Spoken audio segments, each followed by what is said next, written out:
Hello, guys, and welcome to A Teenager's Mind. Today, we're gonna do an interview with Medea Daly about her experiences with mental illnesses. My name is Asger Bromark. I'm 16 years old, and My name is Malte, and I am 16 years also. yes, okay. So, Dia, Hello. yeah, Hello, dear. Hello. okay, Where are you from? I'm from the United States of America. yeah. And how old are you? I'm 15 years old.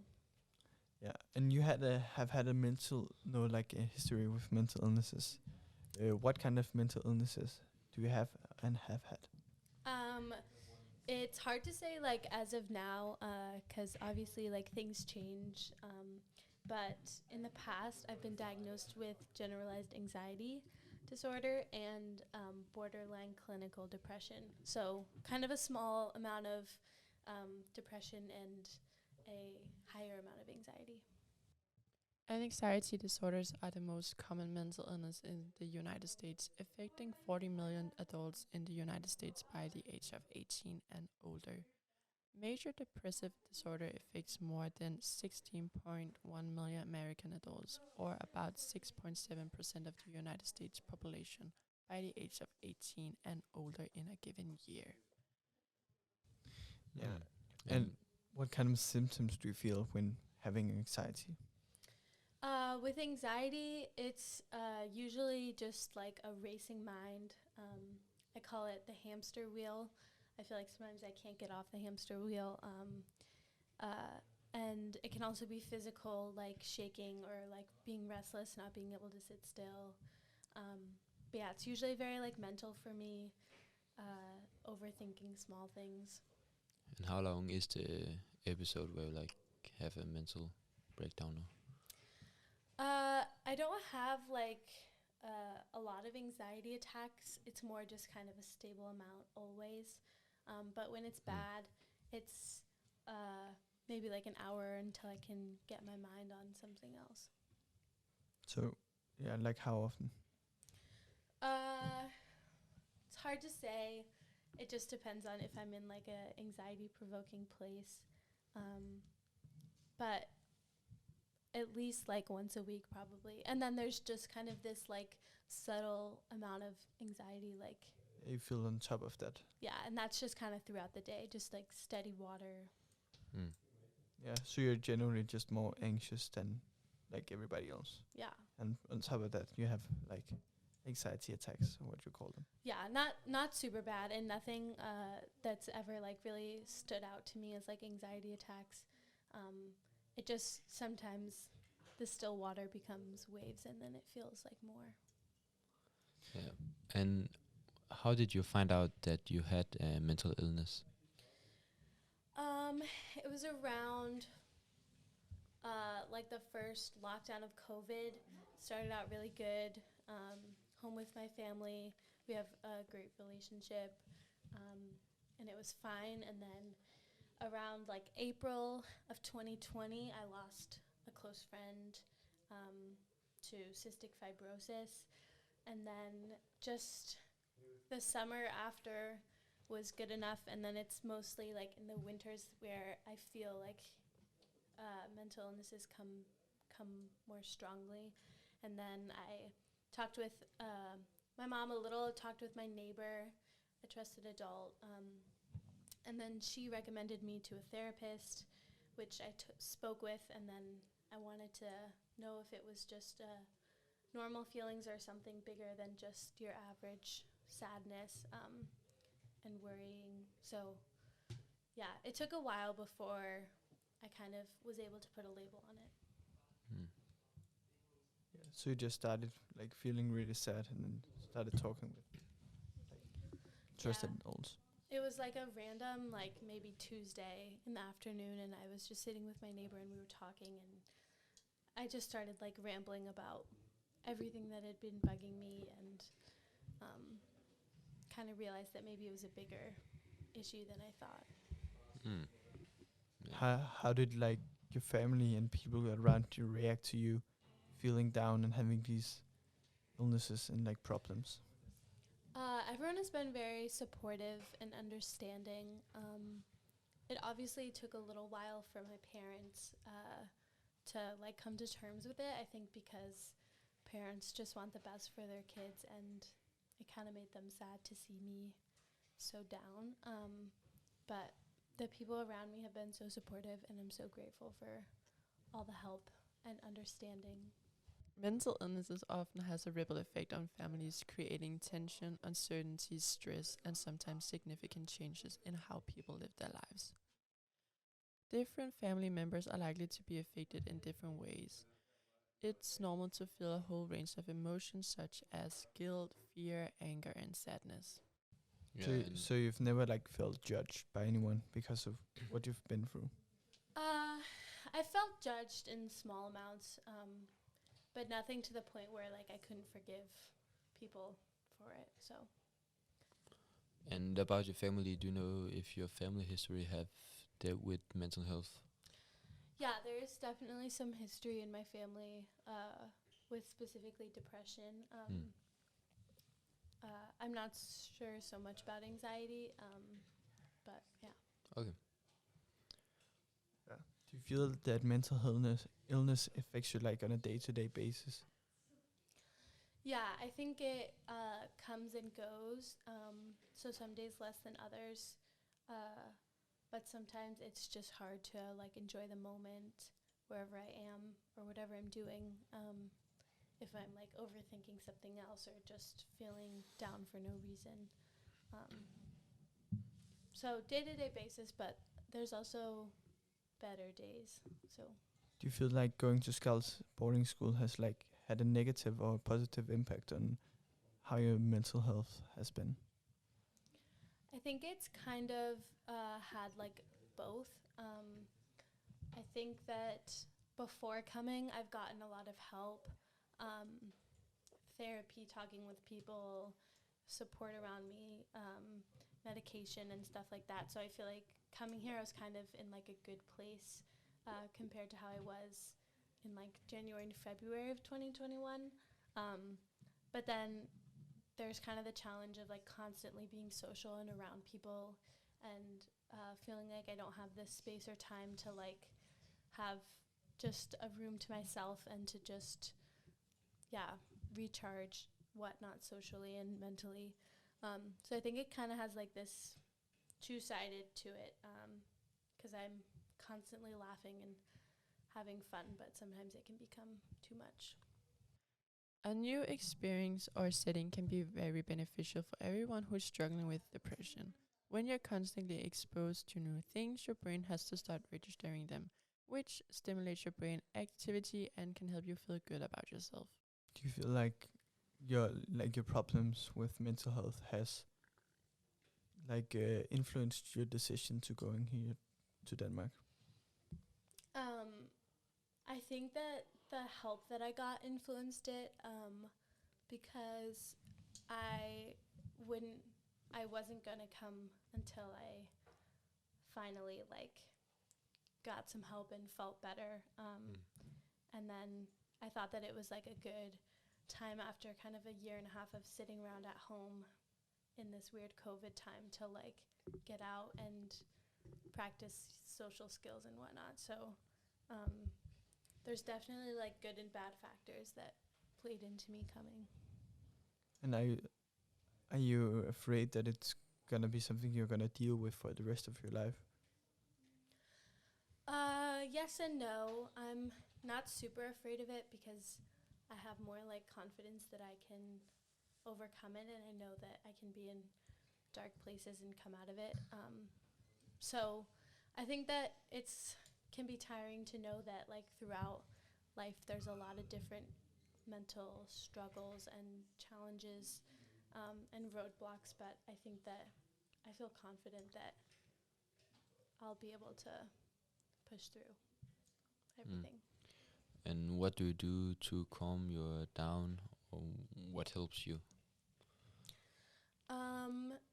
At home, it's definitely being alone.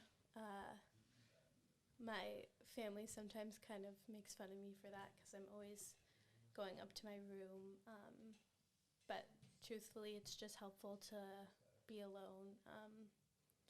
And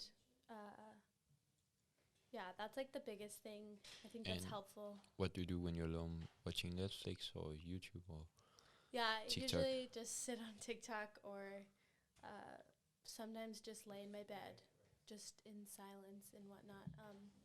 Just kind of like getting my mind out of whatever's making me anxious or frustrated at the moment is like the biggest help. And then also talking to people. It's hard to talk to people in the moment of like feeling down, but it's a lot easier once I feel like I'm in a better place. But Do you think it's good for you that you go up and Mm. alone by yourself? Or do you think it would be better for you to be with people and try to talk to them? Or is It kind of depends. There was like a period where I was constantly like getting frustrated and going to my room, and my family got really like annoyed with it, but it was truly like helpful, and I found it was easier to like calm down my brain in my room by myself than in a situation that was like making me frustrated. Is it for the rest of the day you're in your room, or is it 1 hour and then you go back and then everything's fine? It usually depends. It's usually like an hour or less than an hour just to kind of like reset. And then you go back and everything's fine. Yeah, it's not always like everything is fine, but it's like more like manageable. But then there's sometimes like coming home from after school in the like Christmas break. I visited with my family and my friends and whatnot, and then I had like a solid few days where I just wanted to be home, and my parents were at work and my brothers were at school, and it was so nice to just have like a long break because I feel like it was needed after 4 months straight of being here. So I think it just depends on the situation and how anxious I'm feeling. if anyone who listens to this has family members or people who are suffering from mental health issues, do you think there's any do's and don'ts when like trying to handle someone who has problems? I think there's definitely do's and don'ts. I think the biggest thing is listening without responding. So just if somebody's trying to like open up or like hint something to you, I think it was super helpful that my parents were very just listening and just saying like, I hear you, like how can we help, rather than trying to relate or trying to compare or trying to be like, oh, it's because you're on your phone or you don't like to go outside or whatever. Or so yeah, I think like just listening and being understanding and understanding that like adolescence is a really important time for like the human brain, and it can be a really hard time to deal with for teenagers. Yeah, so trying to understand and like not try to relate, but just trying to accept. Yeah, and listen without judgment. Yeah, and even if like you don't fully understand, sometimes I don't fully understand people's problems, but just to know that they have me there for them, I think is the best that you can do. Yeah. So you said that you get anxious on a weekly basis, and do you know why you are getting triggered?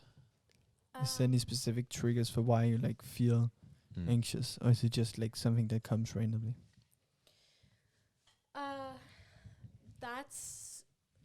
That's a really good question. I think it's in like the past whatever year and a half or so, I've gotten like really in touch with like finding out what it is. I think like specific triggers are like if loved ones around me are like arguing, something about that is very like triggering for some reason. Whether it's like my parents or friends or stuff like that. And then there's other like small things I don't always know, and I think sometimes there is no reason, it's just anxiety, and that can be like super frustrating because I'll sit there and try and think like, what is this, why am I feeling this way, what triggered this, but like sometimes it's just they're about random things or nothing at all. So there's things that trigger it more like intensely, things that I just don't know. Yeah. Do you get upset, like annoyed when people come with like advice, like go for a run and eat an apple Yes. when you feel down? Yeah, that's mostly I think with like depression that I hear that, and I see people saying that is like, you should, like, all you got to do is, and that's a statement that my family and I always say, like, if my mom's like, oh, you should like start exercising, and I'll be like, you just gave me an all I got to do is statement. And it's like, sometimes that's not all you got to do, and sometimes it's not just easy to be in such a dark place and then just be like, okay, I'll go for a run and that will make me feel better. And I know that it's coming from a loving place from my parents or people around me.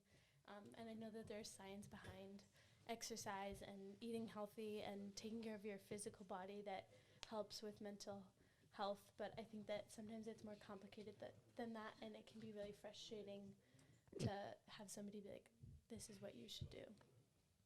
Yeah, can you give an example of how it feels like having an anxiety episode, like from start to finish, and how it feels? Yeah, I can give like an example. If, let's say, like, let me just think really quickly. If like my family has an argument over something, or just kind of like a heated discussion about like a topic, I find I try and like get involved to like calm it down, but I can't always do that because sometimes people just want to discuss things, and then sometimes I will like full on have like like tantrum and just be like, shut up, like stop talking, and then oftentimes the response will be like, we're just having a conversation, like let it go. And then there was a lot of times where stuff like this would happen, and I would like storm up to my room and I would lay in my bed, and it would be like thoughts just coming in and out of my head, like feeling embarrassed or frustrated. There's also like examples with like feeling homesick, and feeling like kind of disconnected from home, having like anxiety over like, is everyone gonna like be there when I get back, or is my friends still gonna like want to be friends with me, feeling worried that I'm missing like big important moments in my family, and like with my brothers getting into colleges and big soccer games and stuff like that. So, and then just kind of overthinking certain topics, and then I'll like catch myself overthinking and be like, okay, stop overthinking, and then